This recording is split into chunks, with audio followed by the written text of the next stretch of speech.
Roger's often back there doing the click and point to get the words up on the screen, and we forgive you for everything. Well, I get, a broken clock is right twice a day. So. Occasionally you get it right then. Yeah, absolutely. During the election season, we often have politicians who want to come and talk to you and to share with you and let you ask them questions. And Roger's regular attender here. He volunteers, does all kinds of things here.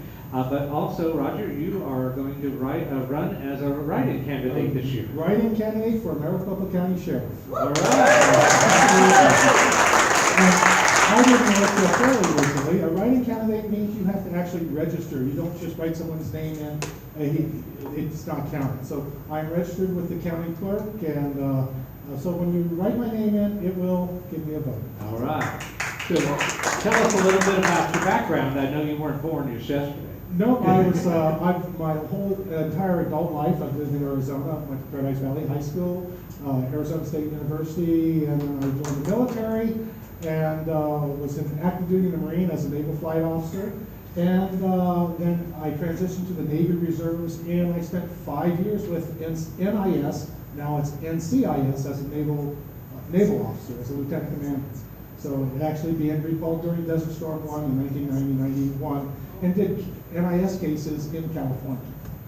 And then what you've done most recently in Phoenix. In Phoenix, I recently retired from the Arizona Department of Public Safety, starting out as a highway patrolman, like all of us are.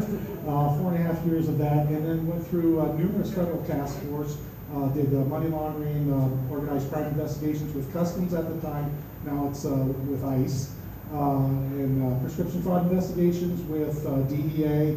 I was a deputy marshal, so I had marshal's power, so I could be a air marshal. Yeah, exactly. And 16 of my years I was in computer and cell phone forensics, where I took on a very specialized task, which involved every crime that you could think of. Right, exactly.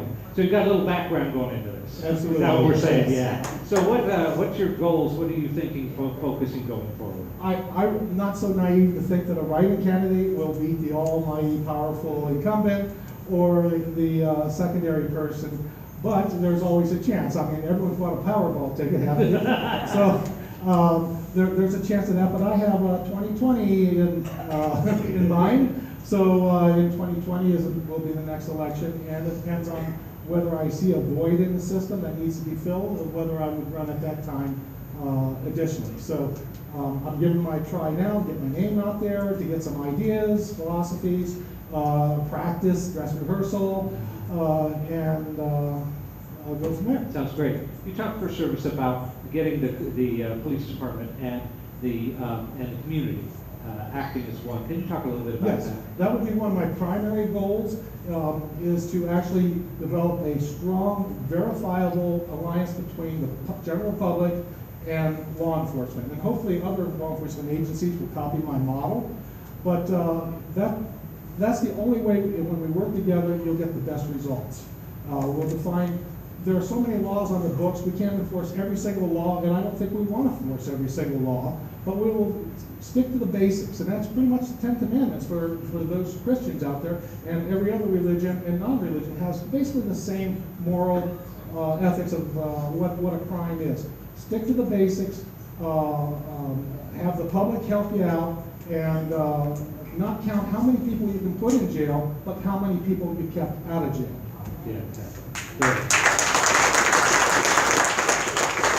So Roger's going to be at the door as you go out. You can ask him questions. You can find out more about his philosophy and so on. And I don't know if Sheriff Joe's going to come and demand that he has equal time, but you never know. I have nothing against Sheriff Joe, and I invite him to a well-deserved retirement. There you go. Thank you, Roger. Now that you've met Roger, or re-met Roger, he and his partner Kenny, who is